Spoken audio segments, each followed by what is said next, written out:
салом арз мекунем ба шумо дӯстони арҷуманд, мухлисони гӯштини миллӣ, гӯштингирӣ. Дар варзишгоҳи пахтакори шаҳри Бохтар мусобиқаи бошукӯҳи гӯштини миллӣ, гӯштингирӣ бо ибтикори ҷамъияти саҳомии кушодаи ресандаи Қурғонтепаи шаҳри Бохтар бо тантана баргузор гардид. ибтидо собиқадорони бо таҷриба, он устодони варзидае ки ба гӯштини миллӣ рағбат ва муҳаббати хоса доштанд, андари майдон шуданд.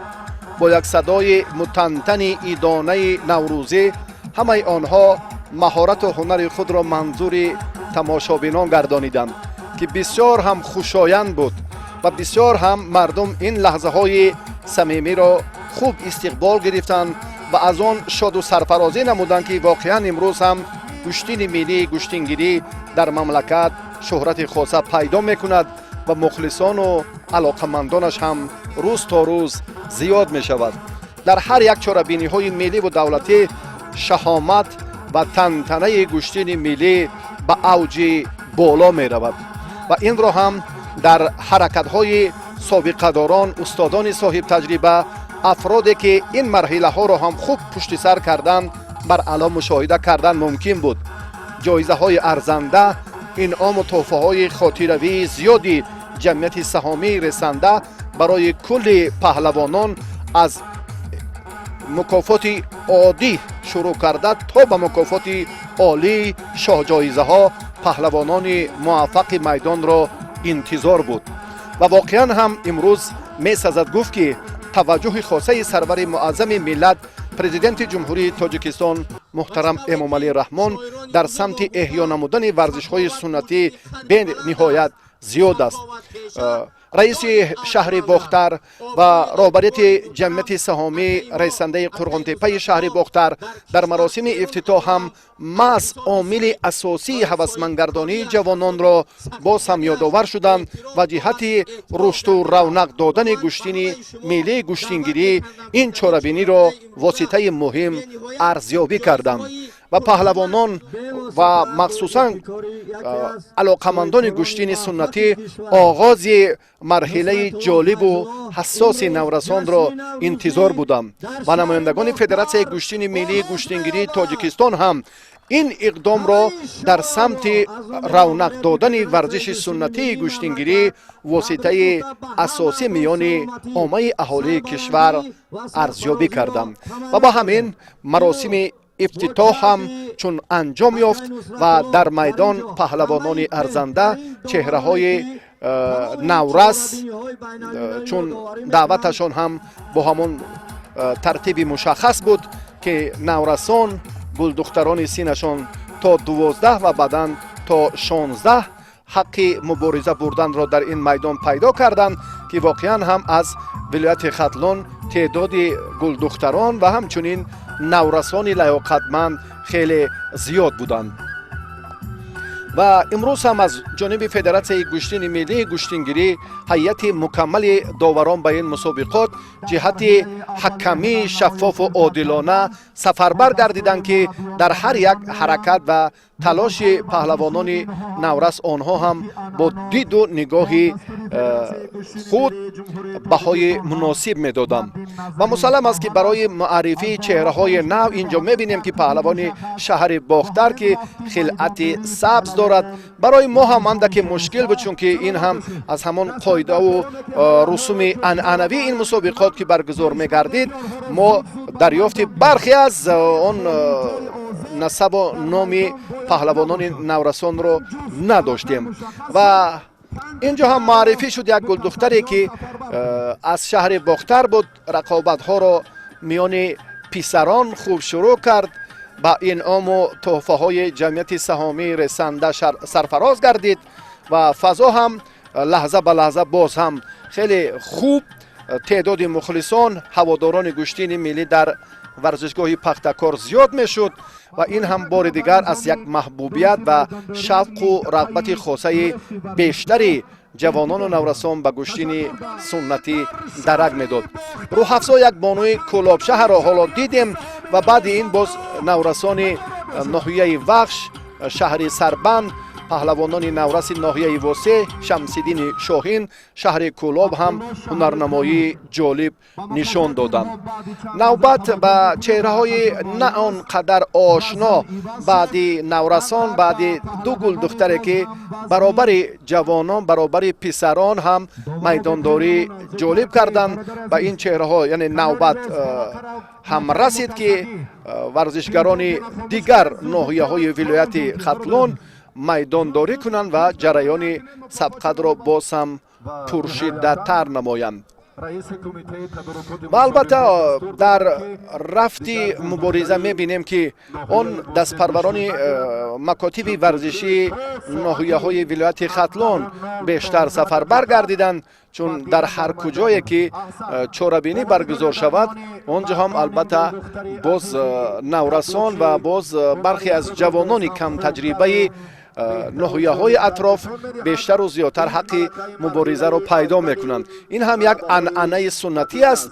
این هم باز هم یک نوع یا یک وسیله به هم آمدن همان چهره هایی که عنوان و درجه ورزشیشان آنقدر بالا نیست.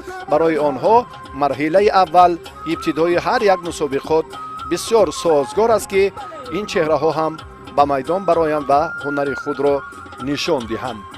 در مقابل پهلوان شهر باختر که کمربندش سفید است، نماینده ناحیه جلال‌الدین بلخی نشست و باز هم یک پهلوان ناحیه 5 اندک پیشتر هم مهارت خوب خود را نشان داد و انا همین ترتیب میدانداری بسیار هم به کار داوران باز تاثیر خوب خود را هم رسانید و داور خوجان دیجوف و باز هم دلشاد زاده علی بیگ و چند نفر داوران دیگر از خسرو شایف اکنون بسیار هم حرکت سنت الله را دیدیم که این ورزشگر دست پرور مکتب و تالاری ورزشی پهلوان است که تحت رهبری شیرعلی بازاروف مشق می‌ورزد.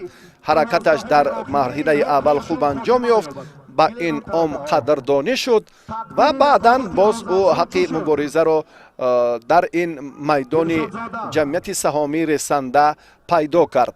و روح‌افزا در خصوص مهارت این چهره اندک پیشتر یادآور شدیم که بانوی کلاب شهر حالا که با خلعت کبود بود در گلیم دیگر میدانداری داشت و نورسان دیگر را اینجا یک فرصت فرا رسید که پرتافت های مشخصی آنها را هم باز منظور شما کنیم و در خصوص روح‌افزا و باز یک گل دختر شهر باختر هم که هر دو خیلی مهارت والا نشان دادند.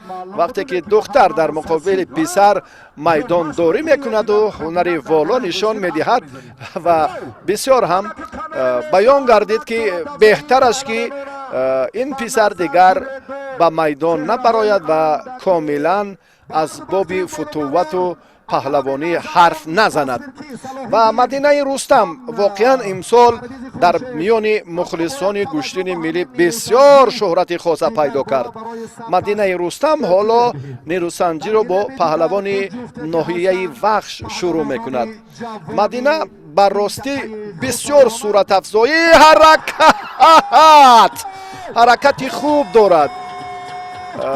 پسران را هم با اصول های جالب و مخصوصا با اصول سر کتف در اکثر مسابقه های نوروزی امساله دچار شکست نمود، با مرحله های اساسی راه یافت و این گواهیان است که مدینه شخص تصادفی نیست.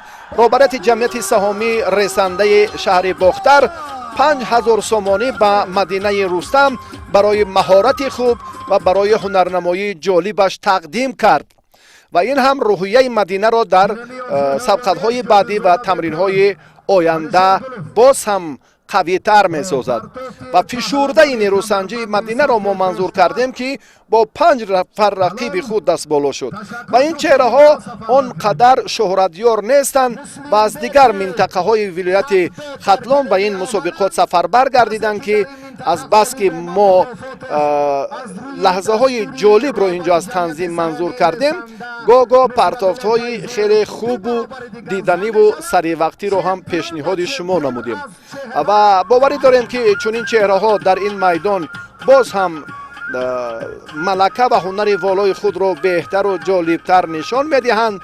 پرتافت اینجا چون با معرفی خوجند دیجوف توجه کردیم، باور خوجند دیجوف از ولایت مختار کوهستان بدخشان، اما این سرمربی دسته منتخب گشتین ملی گشتینگیری جمهوری تاجیکستان خورشید عبیدالله بودند که حالا هم حکمی دارند.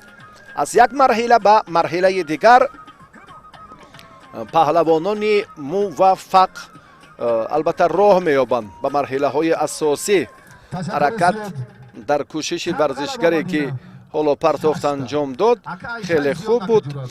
این پهلوان از ناحیه دنغره است و براستی در مقاومت سیومش هم غلبه به دست آورد و چون در خصوص موجود نبودن صورت مجلس و دور گردیدن این مسابقه از همان رسم و آیین و عنعنه‌های گشتین سنتی ما برخی از آنها را براستی هم نمیشناسیم.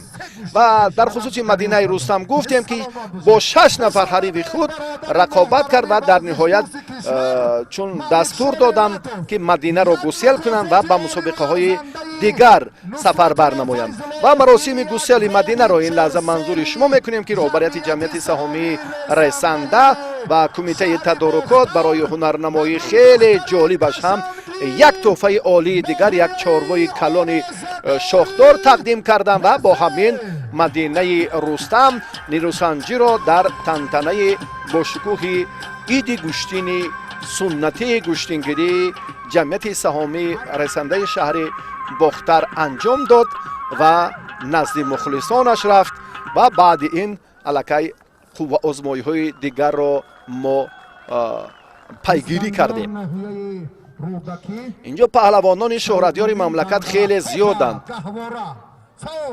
در 5 گلیم که سبقت ها شروع گردیدن لحظه به لحظه اسحاقов حسین از ناحیه تیمور ملک جماعت دهات کنگورت است، اما 7 سال آخر است که در شهر باختر اقامت میکند. روحافزا در خصوص هنرنماییش اندک پیشتر گفتیم. این بانوی کلاب شهر هم آهسته آهسته به مرحله نهایی نزدیک می شود، کوشش میکند که به مانند مدینه رستم صاحب انعام و تحفه های شایسته جمعیت سهامی کشاده رسنده قرغانتپه شهر باختر گردد. بسیار هم فضای خوب و ایدانه در ورزشگاه پختکار طنین انداز بود و نورسانه که چون در خصوص مهارتشان حرف زده ملکه موفق شدند و بعدا هم جنایان سبقت را پهلوان کلابشهر مثلا ناحیه دنغره خوب ادامه داده نتوانست. حالا در میدان میبینیم که دیگر چهره ها خوب آزمایی کرده ایستادند. امام علی دورالی و باز هم ورزشگری خیلی معروف و شهرتیار میرزا جمیل رمضانوف خلعت سبز دارد. بیشتر میانی علاقمندان گشتین سنتی یک محبوبیت خاصه هم دارد.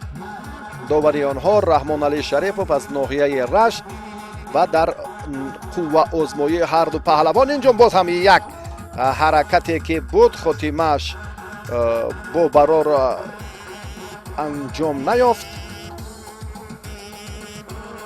و علی جان سفرعلی در گلیم دیگر باز هم نیروسنجی دارد و قوه آزمایی میرزا جمیل با حریفش خوب انجام نیافت و حرکتی میرزا جمیل رمضانوف در مقابل مولا رجب خلیفایف پهلوان شهرتیار ورزشگر نامور روسیه و تاجیکستان در این میدان بختش آمد نکرد و پرتافت میرزا جمیل رمضانوف حلال بهاگذاری گردید و صاحب انعام ارزنده شد. برای شاه جایزه مکافات اولین افتماشین سبکرو حالا میبینیم که شادمان رضایف سبزپوش کلابشهر و پهلوان ناحیه خراسان اسرائیل رحیموف به میدان برآمدند. شادمان در میدان امساله در تنتنه های عید наврӯзи байналмилалӣ бисёр ҳам хуб ҳунараш дурахшид. дар ноҳияи Рашт, дар ноҳияи Данғара, дар шаҳри Бохтар ва махсусан дар шаҳри Душанбе дар сеюмин мусобиқаи байналмилалии ҷоми пойтахт, ҷоми шаҳри Душанбе ба гирифтани мукофоти олӣ шоҳҷоиза сарфароз гардид. ҳаракати паҳлавони сабзпӯш чун хуб шурӯъ шуд, аммо андаке таваққуф инҷо ҳам аз ҷониби Исроил Раҳимов буд. довар Дилшодзода Алибек ишора мекунад ки бо ҳамон низом ва тартиби дуруст ва мушаххаси гӯштини миллӣ ҳаракат кунанд. Шодмон Ризоев имкон дорад дар ин маврид ки охирин кӯшише ки боз ҳам рақибаш инҷо мехост анҷом диҳад, акси амалро истифода кунад, аммо хотимааш боз ҳам хуб ба назар нарасид. шоҳҷоизаи аввал аз нимаи рост ба номи ин ду паҳлавон гузошта шудааст. шоҳҷоизаи дуюм Мерседес Бенс ва Кемри, ин шоҳҷоизаи олии сеюми паҳлавонони гаронвазни мусобиқоти имрӯза дар шаҳри Бохтар маҳсуб меёбад. муборизаи Шодмон Ризоев ва Исроил Раҳимов барои дарёфти мукофоти олӣ ҳоло ҳам натиҷа бахш нест. Дилшодзода Алибек инҷо ҳам ишора мекунад ки бо ҳамон низоми дуруст баъди афтидан ҳаракат анҷом дода нашавад. боз ҳамон усули пешинаро ҳам барои амалӣ карданаш Шодмон Ризоев руҷӯъ кард. боз ҳаракати хуб, имконияти боз ҳам ид бисёр лаҳзаи муносиб ва ҷолибтарин фурсатро ҳам ҷавон писари 20 солаи Кулобшаҳр хуб анҷом дод ва барои мукофоти олии шоҳҷоиза сазоворона мубориза бурд. Исроил Раҳимов эътироз дорад. биёед як бори дигар бубинем ки чӣ ҳолат ба вуқӯъ пайваст. акнун дар ин тантана, дар ин шаҳомати бузурги гӯштини суннатӣ ин партофтро ҳам довар баҳогузории амиқ кард ки ҳалол аст ва Шодмон Ризоев ҳамин тариқ ба гирифтани шоҳҷоизаи аввал шарафёб гардид. паҳлавонони дигар ҳам азм доранд ки ҷараёни муборизаро пуршидатар кунанд, яъне боз ҳам ба рафти сабқат ҷолибият замъ кунанд, аз як марҳила ба марҳилаи дигар роҳи муносибро пайдо созанд. Ҳусайн Исҳоқов дар гилеми дигар аз паҳлавононе ки инҳо ҳам вазнашон гарон аст, аммо дар мавқеъ ва ишғол кардани нуфузи паҳлавонӣ он қадар шӯҳратёр ҳам набошанд. балаҷон хеле ин варзишгари ноҳияи восеъ ҳунари худро нишон дод ва балаҷон Қаҳоров дар дидори аввал дастболо гардид. оҳиста оҳиста варзишгарони муваффақ инҷо ҳам соҳиби инъом ва тӯҳфаҳои арзанда мешаванд. ба тадриҷ рафти нерӯсанҷӣ боз ҳам пуршидатар ва ҷолибтар мегардад. Абубакри Якобир, варзишгари сабзпӯши ноҳияи Балҷувон, ин сеюмин рақобати варзишгари ноҳияи Балҷувон аст ки мо тамошо мекунем. фишурдаи ду нерӯсанҷии дигарро бо сабабҳои техникӣ мо албатта натавонистем ки манзури шумо кунем ва Саид Муъмин Шомуродов, ин варзишгари гаронвазни ноҳияи Рашт аст. паҳлавоне ки бо хилъати сафед ҳоло ҳунарнамоӣ мекунад. Хусрав Шоиб, довари дараҷаи ҷумҳуриявӣ аз шаҳри Кӯлоб, майдондории ҳарду паҳлавонро инҷо ҳам назорат дорад. Абубакри Акобир чандин ҳаракатҳои бисёр ҳам хавфноку ё хатарноки худро дорад ва ҳоло боз ҳам аз гиребони рақиб ба хотири албатта дарёфти фурсат ҷиҳати истифодаи яке аз усулҳое ки дар гӯштини миллӣ ҳам сари кетф хеле маъмул аст ва бароси фазо хеле хуб буд.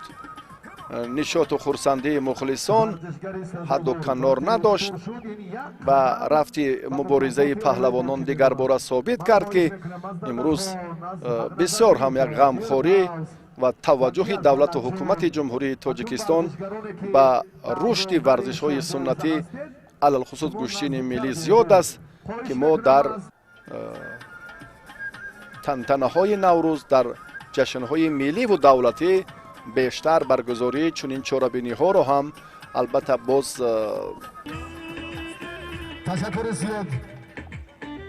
мебинем ва ин ҳам дар самти тақвият ёфтани кори фардои мураббиёни гӯштини миллӣ як такони дигар хоҳад шуд.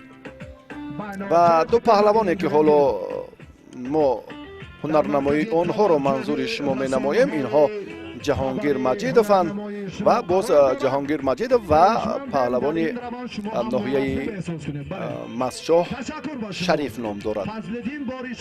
ва дар чунин майдонҳои суннатӣ ба насаб кам таваҷҷуҳ мекунанд. фақат чунин номгузорӣ шуд шариф аз ноҳияи масчоҳ ва қаблан ҳам иттилоъ гирифтем бо мураббии варзидаи ноҳияи масчоҳ Фаридун Умедов ҳам мусоҳиба анҷом додем дар хусуси маҳорати ин варзишгар вақте ки дар ноҳияи Рашт бо Суннатулло Лоиқзода қуввоозмоӣ кард. баъдан дар майдондории марҳилаи баъдии ноҳияи Данғара ҳам бо Шариф Назриев, Фирдавс Насимов ҳам рақобатҳоро хуб анҷом дод, яъне мусовӣ ҳам бошад. ба ҳар нав малакаи касбии паҳлавони масчоҳӣ хеле воло буд. ва ҳоло ҷаҳонгир маҷидов инҷо таваҷҷуҳ мекунад барои дарёфти фурсати муносиб. ҳало ки берунаро андаке хост ки хуб истифода кунад, довар метавонад дар ин ҷараён баҳогузорӣ кунад. бале ин ҳалол аст ва рафти муборизаи акнун ҷаҳонгир маҷидов ва Шариф аз масчоҳ инҷо ҳам ҳалли худро ёфт ва дар болои сабза тибқи анъанаҳои неки ниёгони мо ҳам ҳоло Балаҷон Қаҳоров ва Ҳақназар Назаров майдондорӣ доранд. дар гилеми дигар чун як лаҳза ба талоши Фирдавс ин пештар буда. ҳаракати дигари варзишгаро мебинем ки дар майдон он қадар табъи дил сурат гирифт ки мухлисон ҳам ба ифтихори маҳораташ кафкӯбӣ карданд. ва ниҳоят ба марҳилаи ҳассосу ҳалталаб ҳам расидем, ба марҳилае ки мукофоти олии шоҳ-ҷоиза паҳлавони ғолиби ин даври варзишгарони вазнашон гаронро интизор аст. Темур Раҳимов паҳлавони ноҳияи Рӯдакӣ бо камарбанди сурх аст. Дадахон Қурбоналиев варзишгари шаҳри Турсунзода. ана ҳамин шоҳ-ҷоизаи аввал автомашинаи Кемри тӯҳфаи ҳамин ду паҳлавон муайян шудааст. Дадахон Қурбоналиев аз ин пештар бо чанд ҳарифи пурқуввати худ ҳам майдондорӣ кард ва чанде қабл дар шаҳри Душанбе дар мусобиқоти қаҳрамонии Осиё ва Уқёнусия дар риштаи гӯштини кураш ҳам барандаи медали тилло шуд. Дадахон дар бисёр ҳолатҳо инҷо ҳам таваҷҷуҳ мекунад ки Темур Раҳимов як чеҳраи саршиноси гӯштини ҷудои сайёра ки дар радабандӣ ҳам нуфузаш дар зинаи сеюм аст комёб нагардад. ин аз ҳисоби таҷрибаи Дадахон аст. андаке ақибнишиниаш, идора кардани ҳамон фурсатҳо барои бартараф намудани ин ҳолатҳо хеле ва хеле бисёр ҳам мухлисон интизорӣ кашиданд аз рафти сабқате ки хеле тӯл кашид ва фишурдаи онро мо ҳоло манзури шумо намуда истодаем, яъне кӯтоҳтар ва мушаххасан ҳамон ҳаракатҳое ки андаке мақсаднок буданд. то чун мо ба нерӯсанҷии ин ду гаронвазни кишвар таваҷҷӯҳ кунем, анқариб 40 дақиқаро вақти сабқати онҳо дар бар мегирифт.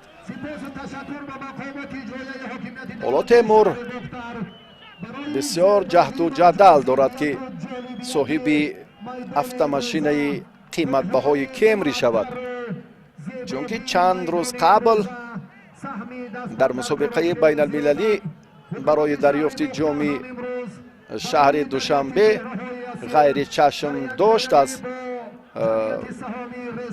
паҳлавони ӯзбекистонӣ Шералӣ Ҷураев мағлуб шуд. рақобат тӯл кашид. мубориза ҳарчанд ки ин ҷо ҳам бояд натиҷабахш анҷом биёбад, мухлисон ҳам майдонро тарк намекунанд. теъдодашон аллакай ба беш аз 10,000 нафар расид. дар майдони дигар мебинем ки ҷаҳонгир Маҷидов бо як тан аз варзишгарони номвари ноҳияи Темурмалик, Мансур Раҳмон қувва озмоӣ карда истоданд. ҳар ду ин паҳлавон ҳам барои шоҳҷоизаи дигар ҳоло талош доранд ва се мукофоте ки дар майдон буд, инъоми аввал тӯҳфаи олӣ соҳиби худро пайдо кардем. Шодмон Ризоев буд аз Кӯлобшаҳр ки соҳиби шоҳҷоиза гардид. дар ба даст овардани мукофоти дуюм ана ҳамин ду чеҳра Мерседес Бенз ҳоло талош карда истоданд. бисёр ҳам ҷаҳонгир Маҷидов дар раванди талошаш мехоҳад аз пушти гиребони рақиб ё камарбандро ҳам мушаххасан дорад ва барномаи бисёр ҳам мураккаби омодагӣ ҳар ду паҳлавон мавриди таваҷҷӯҳ аст. яъне ҳар ду ҳам чеҳраи арзанданд. ва баъди ин мо баргашем, ҳар ду ҳам дар як вақту дар як ҳолат майдондорӣ мекарданд. аз ин хотир мо як лаҳза ба гилеми марказ таваҷҷӯҳ кардем ва боз ҳам ҳолати майдони сабзпӯши шаҳри Бохтарро манзури шумо кардем ки дар болои гилем тибқи анъанаҳои суннатии аҷдодӣ ё ниёгони мо майдондорӣ барои мукофоти олии автомашинаи сабукрави тамғаи хориҷии Кемри ҳар ду ҳам талош доранд. ва махсусан Темур Раҳимов мехоҳад ки ҳарчи зудтар шаҳди ғалабаро чашад, чунки бисёр ҳам як таваҷҷӯҳи хосаи ҳукумати шаҳри Душанбе, федератсияи гӯштини миллии гӯштингирӣ дар самти қадршиносии паҳлавони гаронвазни мо рӯзи тантанаи наврӯзи 21 март хеле хуб дар сатҳи олӣ буд ки он мукофоти арзандаву олӣ беш аз 130,000 сомониро арзишаш дар бар мегирифт. ана ҳамин тӯҳфа барои паҳлавонони гаронвазн таъсис дода шудааст ва Мерседес Бенз дар рақобати Мансуру Ҷаҳонгир Маҷидов, кадоме аз ин паҳлавонони ояндаи кишвар зафар ёбанд, соҳиби мукофоти дуюм шоҳҷоизаи Мерседес Бенз мегарданд.